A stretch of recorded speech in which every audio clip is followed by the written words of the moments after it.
And Okay. one day I get a call from my brother. It's a Friday, and he says, my son has he OD'd. He took these. They got this game that they played where every Friday these kids would bring some medicine from their parents' medicine cabinet and divvy it up and just pop them. And he took his and slipped into a coma. Whatever he took put him in a coma. He's on life support. And my brother calls me and he says they got him on life support, and they said if he doesn't awaken by Sunday, they're going to pull the plug. Mm. They're going to pull the plug. And it was Friday.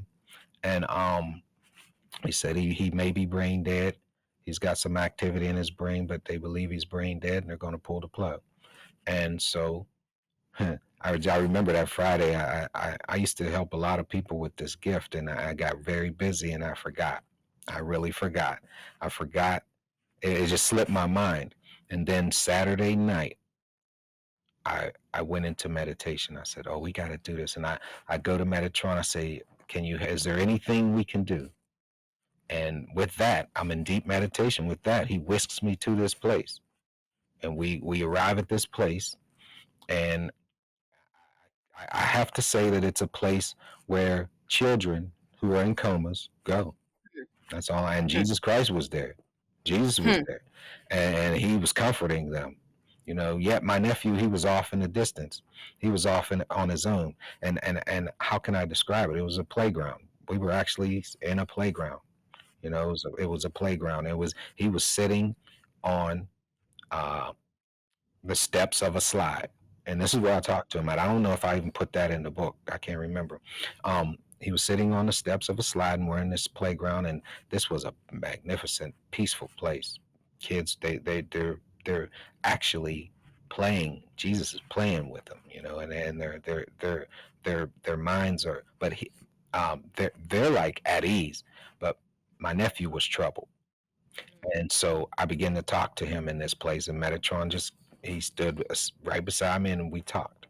And Metatron was showing me things as we're talking. He's showing me his life. He's showing me the future of his life. He's downloading into me what is going to happen to my nephew. And then I'm telling him, you need to come back. Your parents are they're worried. Your sister, she's worried. I remember at that time they were close. Him and his sister were close. Your sister's worried. Your mom, your stepmother's worried. Your father's worried. You should go back. And he was like, I'm afraid they're going to be mad at me. I said, believe me, when you wake up, they're going to see a smile. You're going to see a smile on their face. I said, whatever it is, you can get over that. You can get past it. And he was like, okay, I'm coming back. And I didn't feel it. Over there, you can't lie. You can't really tell a lie. So I knew he wasn't telling the truth. Right. And I said, nope, you got to promise me you're going to come back. And he was like, and so I finally got him, convinced him. I said, your life is set up right now to where you're going to be helping people. You should come back. You're going to be saving people's lives. You're going to be helping people. And um, you really should come back. Your parents miss you. Your sister misses you. And so I convinced him, and he said, yeah, I'm going to come back. He said, I'm going to come back. He said, but I just want to stay here just a little while longer because feeling is the best feeling I ever felt in all my life. And I said, you know what? I know what you're talking about. It is the best feeling.